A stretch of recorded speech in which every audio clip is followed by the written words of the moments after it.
good morning, good afternoon everyone. Ayan, gagawa tayo ng lumpia Shanghai. Ating hapunan. At wala tayong garden ngayon. Kaya nagluto-luto tayo. Ayan.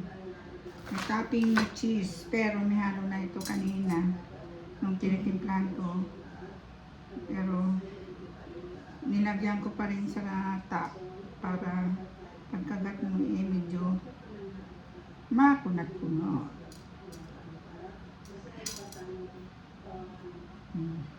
Daming cheese yan sa topping niya.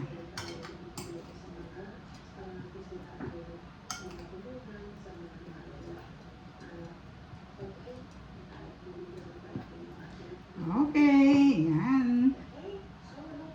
Mamaya, update ko kayo pag nagluluto ako kasi ngayon tatakla natin yung ating video.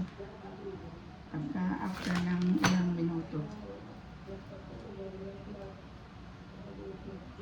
Init, grabe ang init.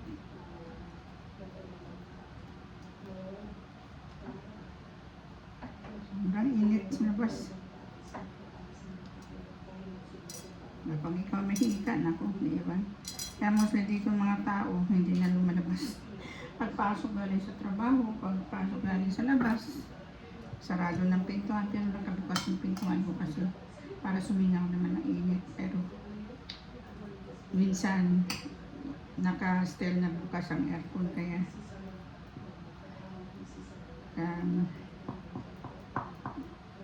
hindi ko binubuksan ang pintuan. Ayan. Ayan, topping. Sorry, hindi ko napansin kanina. Ayan, lumpia na mayroong cheese sa taas. Mayroong topping. Linis naman kamay ko, guys. Ng beses ako naghugas. Hugas muna ako ng mga ginamit natin plate. Then, nabunan. Ako tayo gumawa ng ganito. Mango, masalok na lumpia.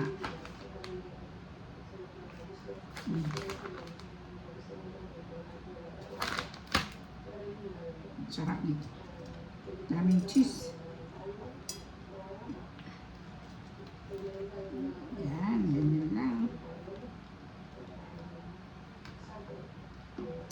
Mayroon din naman tayong lumpia na walang cheese niya sa taas.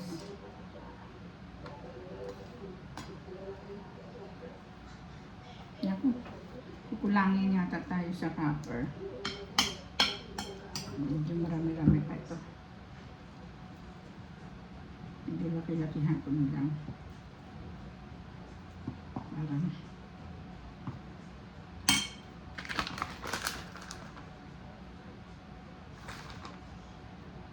ayan. Sarap nito bagong luto. Pag mainit-init yan, sarap kumain. Pero pag malamig na, makunat na. Kunat itong hindi siya masarap yung wrapper. Kasi matigas siya. Kailangan bagong luto, kain ka agad.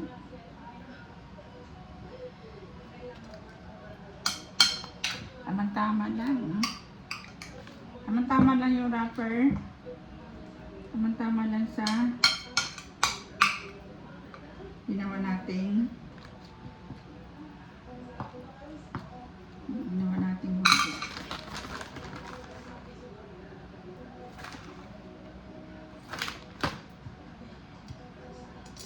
At nandiyan ko.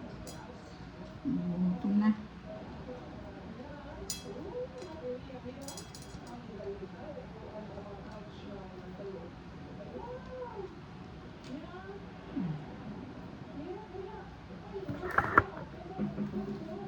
Okay, tama lang.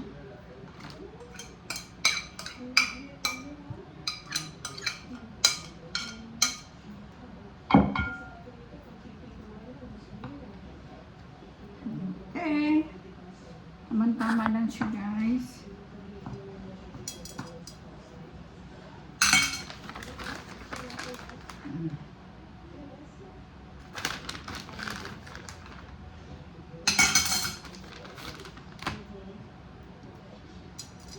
Okay.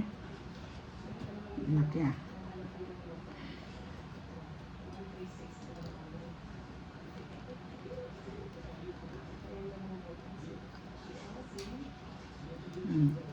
Sobrang laki na. Inubos ko na lahat. Okay, bye! Thank you for watching. Ayan, tapos na yung ating lumpia. Ang dami. Ayan. Tama-tama lang yung isang pack na wrapper. Ayan. At magluluto na tayo maya-maya. Okay, bye-bye na.